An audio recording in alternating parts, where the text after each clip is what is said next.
নমস্কার, আমি লাবণী ঘোষ। সুপ্রভাত সবাইকে। আমি আবারও বলছি, আমি লাইভে খুব একটা কমফর্টেবল নই, কারণ মানে লাইভ করলে আমার কমিউনিকেট করতে খুব অসুবিধা হয়। বাট আপনারা কমেন্ট করলে আমি পরে সেগুলো চেক করতে পারি। এবার লাইভে কেউ আমাকে কমেন্ট করলো, তো সেখানে আমি সঙ্গে সঙ্গে রিপ্লাই দিতে পারলাম না, যেটা আমার পার্সোনালি খুব খারাপ লাগে। সেই জন্য আবারও একটা ভিডিও করতে আসা। তো বিষয়টা হচ্ছে, বিভিন্ন জায়গায় বিভিন্ন রকম পোস্ট হচ্ছে, যার মধ্যে প্রথম পোস্ট দেখছি যে দুর্গাপুজো বন্ধ। আমরা সবাই একটা মেন্টালি ট্রমার মধ্যে রয়েছি যে আমাদের রাজ্যে যা হয়েছে সেটা নিয়ে সবাই, এভরিওয়ান। বাট এই দুর্গাপুজো থেকে কিন্তু বহু মানুষের সারা বছরের সংসার চলে। ধরুন, যে সমস্ত মানুষ আজকে আমরা তো জানি যে পুজো ছাড়া ঢাক, মানে যারা ঢাকি, যারা ঢাক বাজায়, তাদের আর কোনো রোজগার আছে বলে বা অন্য কোনো অনুষ্ঠানে, বিয়েবাড়ি বলুন বা যে কোনো জায়গায় ঢাক লাগে বলে আমার অন্তত জানা নেই। তো দূর দূর থেকে যে সমস্ত ঢাকিরা আসে বা যে সমস্ত মেলাতে যে সমস্ত ছোটোখাটো ব্যবসায়ীরা নিজেদের জিনিসপত্র নিয়ে বসে, তারা কিন্তু এই দুর্গাপুজোটার দিকে হাঁ করে তাকিয়ে থাকে। মানে হয়তো আমাদের মতো মানুষদের পুজোর আগে জামা হয়, অনেক অনেক পরিবার রয়েছে যারা দুর্গাপুজোর দিকে তাকিয়ে বসে থাকে। কারণ কি, দুর্গাপুজোতে যদি তাদের কিছু উপার্জন হয়, ভালো কিছু উপার্জন হয়, তাহলে তাদের পুজোর পরে জামা হবে। আই রিপিট, পুজোর পরে জামা হবে। তো আমরা সেই সমস্ত ওই ছোট ছোট বাচ্চা বলুন বা ওই পরিবারের মুখ থেকে তো খুশি কেড়ে নিতে পারি না, তাই না? তো এই যে দুর্গাপুজো বন্ধ হোক বা যে কোনো পুজো বন্ধ হোক, এই দুর্গা, মানে যেহেতু আমাদের বাঙালির শ্রেষ্ঠ উৎসব দুর্গাপুজো, তো এই দুর্গাপুজোটার মধ্যে না প্রচুর প্রচুর প্রচুর মানুষের রুটি রুজি জড়িয়ে আছে। তাই আমার মনে হয় না যে এই দুর্গাপুজো বয়কট করা উচিত। যেটা হয়েছে সেটা ভীষণ খারাপ হয়েছে। ডেফিনেটলি একটা মেয়ের অসম্মান, এটা আমাদেরও সহ্য করার বাইরে। কিন্তু তার জন্য দুর্গাপুজো বন্ধ করলে কি হবে, আরও অনেকগুলো মানুষের খুশি হয়তো আমরা না জানতে বা অজান্তে কেড়ে নেবো। আমি চাই না সেটা হোক। সেই জন্য আজকে আমার ভিডিওটা করা, আপনাদের কাছে এই বার্তাটা পৌঁছে দেওয়ার জন্য যে এই সমস্ত কিছু যদি আপনারা ভেবে থাকেন, দয়া করে এগুলো পোস্ট করবেন না। কারণ এবার আপনারা বলতেই পারেন যে পোস্ট করেছি তো কী হয়েছে, আমাদের তো সবটাই এখন সোশ্যাল মিডিয়া জুড়ে রয়েছে। আজকে মানে হয়তো জানি না, বাট আমার যেটা মনে হয় যে সোশ্যাল মিডিয়াতে যদি এরকম পোস্ট ঘুরতে থাকে, তাহলে অনেক মানুষ হয়তো পুজোতে বেরোবে না বা তাদের মাথাতেও হয়তো এগুলো ঢুকে থাকবে।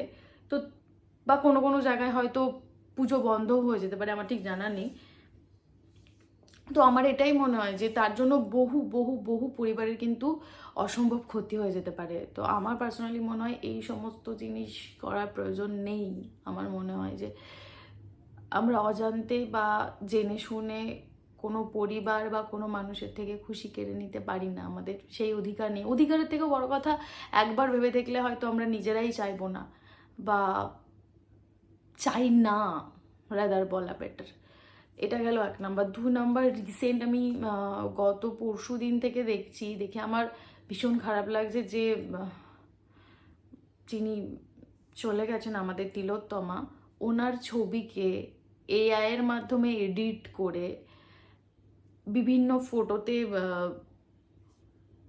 মানে মানে বিভিন্ন ফটো ক্রিয়েট করা হচ্ছে, এবং সেখানে এরকম টাইপের কিছু জিনিস ছবিটাতে লেখা রয়েছে আর ক্যাপশন রয়েছে যে একটা বোধহয় দেখলাম এরকম ছিল, দাদার বিয়েতে মৌমিতার ছবি এরকম, বাট ছবিটা পুরোটাই এআই দিয়ে ক্রিয়েট করা। আর একটা দেখলাম বোধহয় রেস্টুরেন্টের একটা ছবি। তো এই ছবিগুলো যারা ক্রিয়েট করছেন আর যে সমস্ত পেজ থেকে পোস্ট করা হচ্ছে, আমি তাদের মানসিকতাটা জাস্ট একবার নিজের নামটা দিয়ে পোস্ট করুন না, আপনাদের প্রোফাইলটা গিয়ে একটু দেখবো মানে কি দিয়ে তৈরি আপনারা, আমি শুধু একটু দেখতে চাই, বিশ্বাস করুন।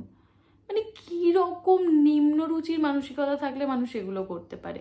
রিসেন্ট দেখলাম যে ত্রিপুরা না বাংলাদেশের একটা ছবি পোস্ট হয়েছে, যেখানে ওদের ওখানে যে বন্যাটা হয়েছে সেটা নিয়ে। সেখানেও দেখলাম একটা বাচ্চার ছবি, যেটা ব্ল্যাক অ্যান্ড হোয়াইট, আপনারাও নিশ্চয়ই সবাই দেখেছেন, সেটাও এআই জেনারেটেড। তো কেন করা হচ্ছে এগুলো? নিজের প্রোফাইলের রিচ বাড়ানোর জন্য? ছি, মানে কি বলবো। ঠিক আছে, আপনারা অন্যভাবে করুন, অন্য কিছু করুন। যারা কন্টেন্ট ক্রিয়েটার তারাও তো কত ভালো ভালো কিছু কন্টেন্ট পোস্ট করছেন, তো সেগুলো করুন, ক্রিয়েটিভ কিছু করুন। এই সমস্ত জিনিস নিয়ে পোস্ট করার তো কোনো মানে হয় না, রাদার আমার মনে হয় না এগুলো করা উচিত। আর একটা বিষয় আসছি যে অনেকে বলছেন যে বিভিন্ন বিভাগ হয়ে গেছে আন্দোলন করার, মানে ধরুন নৃত্যশিল্পীরা একটা দল করে মিছিলে বেরোচ্ছেন, আজকেই বোধহয় ইউটিউবাররা বেরিয়েছিলেন, আর্টিস্টরা বেরোবেন, এরকম যে বিভিন্ন দল হয়ে গেছে, বা বিভিন্ন কলেজও আমি দেখলাম অনেকের পোস্টে। তো বিভিন্ন কলেজ থেকে অনেকে বেরোচ্ছে। তো অনেকের যেটা মতামত দেখলাম যে কিছু পোস্ট নজরে পড়লো এরকম রিলেটেড কি এই জন্যই আমাদের এখানে কিছু হয় না, সবাই আলাদা আলাদাভাবে বিভক্ত হয়ে যায়। কিন্তু বিশ্বাস করুন, আমি একটা ছোট্ট ঘটনা শেয়ার করি। যদি আলাদা আলাদাভাবেও, আগে প্রথমে একটা কথা বলে নিই, তারপর আমি যেটা শেয়ার করার করছি। যদি আলাদা আলাদাভাবেও প্রতিবাদ হয়ে প্রতিবাদটা হয়, তাহলে ক্ষতিটা কোথায়?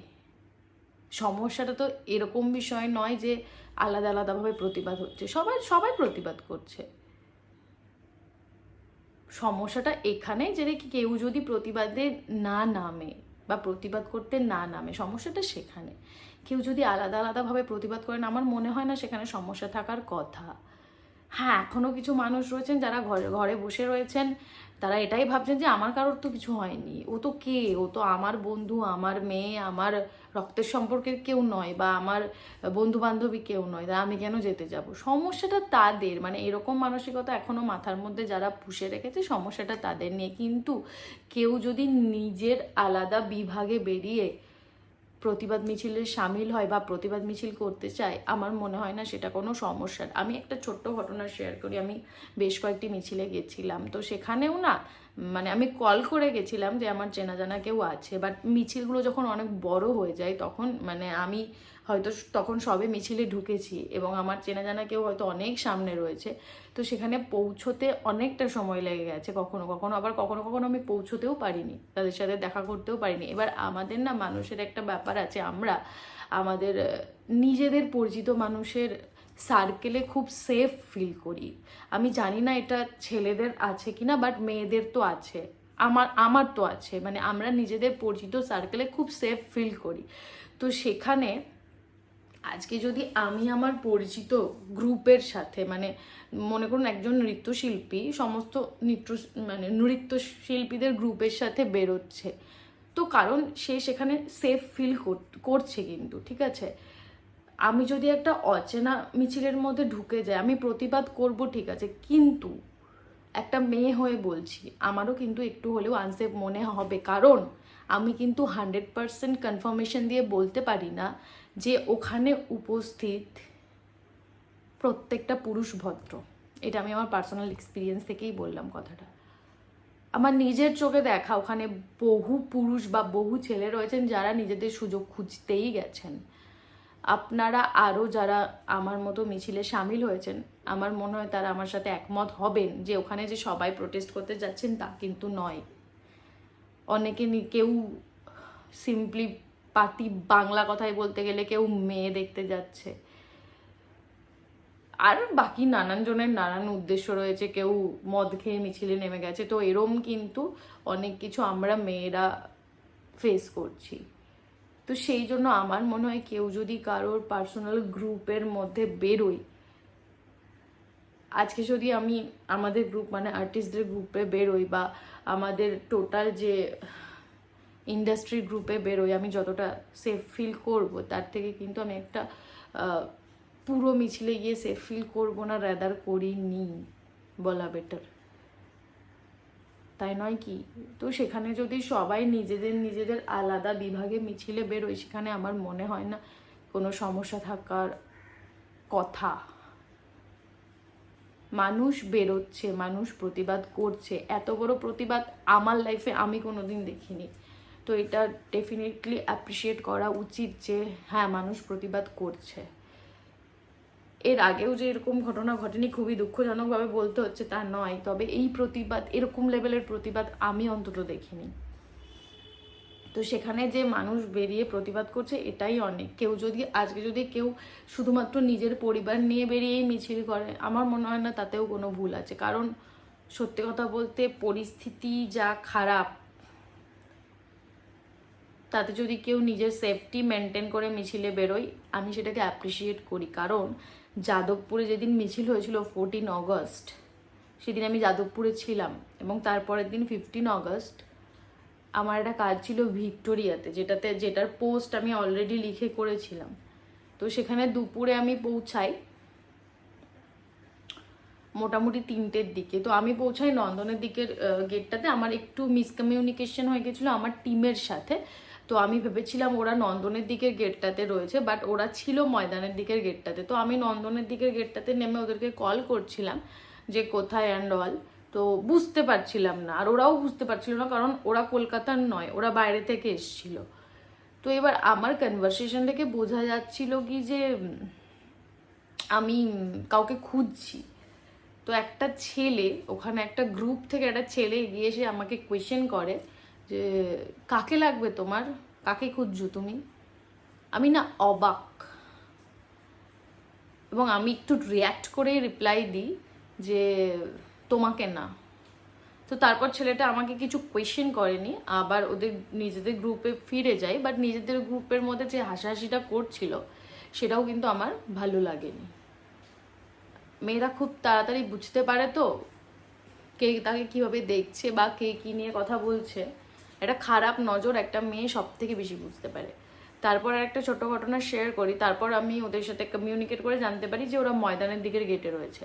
তো আমি ওই গেটটা থেকে ওই দিকের গেটটাতে যাচ্ছিলাম, আর সেদিনকে ওখানে নো এন্ট্রি দেওয়া ছিল। তো আমি ভিক্টোরিয়ার যে আর কি পুরো প্রাচীরটা আছে ওটা ধরে হেঁটে হেঁটেই যাচ্ছিলাম। একজন বৃদ্ধ লোক, আন্দাজ 75 থেকে 80 বা 80-র বেশি, যিনি সোজা হয়ে দাঁড়াতে পারেন না, মানে জাস্ট এইভাবে যখন লাঠি নিয়ে মানুষে হাঁটেন, যেভাবে হাঁটেন। তো উনি আসছিলেন, তো আমি দাঁড়িয়ে গিয়েছিলাম যে উনি চলে যাক তারপর আমি যাব, কারণ নয়তো হয়তো ওনার ধাক্কা লেগে যেতে পারে বা অসুবিধে হতে পারে। তো আমি দাঁড়িয়ে গেছিলাম। উনি ঠিক আমাকে এইভাবে ক্রস করেন। আমি শাড়ি পরেছিলাম, ঠিক আছে। তো শাড়ি যেভাবে নর্মালি আমরা এখন মেয়েরা পরি, আমার বলতে কোনো অসুবিধা নেই, আমি এভাবেই শাড়ি পরেছিলাম, একটা সাইড দিয়ে আঁচল নিয়ে, ফ্যাক্ট। তো উনি জাস্ট এইভাবে ক্রস করার সময় আমাকে একটা কমেন্ট পাস করেন, যেটা আমি বলতে পারবো না, সরি, আমার রুচিতে আসবে না। তো সেটা শোনার পরে আমি অবাক। ইভেন আমি জাস্ট এরকম করে ঘুরে তাকাচ্ছিলাম ওনার দিকে, আর ওনার চেহারাটা যেরকম ছিল, মানে ঠিক এরকম কুজো, যে উনি ঠিকভাবে দাঁড়াতে পারছিলেন না। আমি জাস্ট নিজেকে 5বার কোয়েশ্চেন করেছি, আমি কি ঠিক শুনলাম, আমি সত্যি ঠিক শুনলাম তো, আমি কিছু ভুল শুনিনি তো। মানে আমার না নিজের মাথায় রেজিস্টার করাতেই প্রচুর টাইম লেগে গেছিলো যে ওই মন্তব্যটা উনি আমায় করে গেলেন। তো তারপর থেকে আমি নিজেও একটু ভয় পেয়েছিলাম যে 24 ঘন্টা হয়নি তখন একটা মিছিলে হেঁটে এলাম একটা নারীর বিরুদ্ধে হওয়া অন্যায়ের প্রতিবাদে। তারপরে 24 ঘন্টাও হয়নি, আর সেদিনকে যেহেতু 15 অগস্ট ছিল, তো সেদিনকে ভিক্টোরিয়ার সামনে মোটামুটি তখন 150 থেকে 200 জন লোক ছিল, সব মিলিয়ে বলছি। তো মাথায় এটাই জাস্ট ঘুরছিল যে যারা বদমাইশি করার তারা বদমাইশি করেই যাবে। তাতে লোক থাকলো, দিন থাকলো, দুপুর থাকলো না কি থাকলো, তাদের কিছু যায় এলো না কিন্তু। বা এই যে একটা প্রতিবাদ হলো, এখনই এগুলো করব, মানে মানুষ হয় না একটু একটু তো ভয় পায়, কিচ্ছু হয়নি।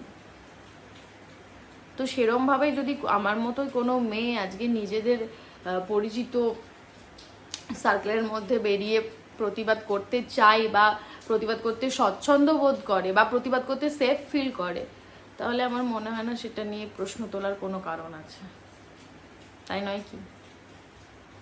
তো এই বক্তব্যগুলো আমার বলার ছিল, কারণ আগের দিনের ভিডিওর পর আমার কাছে প্রচুর কমেন্ট এসেছিল।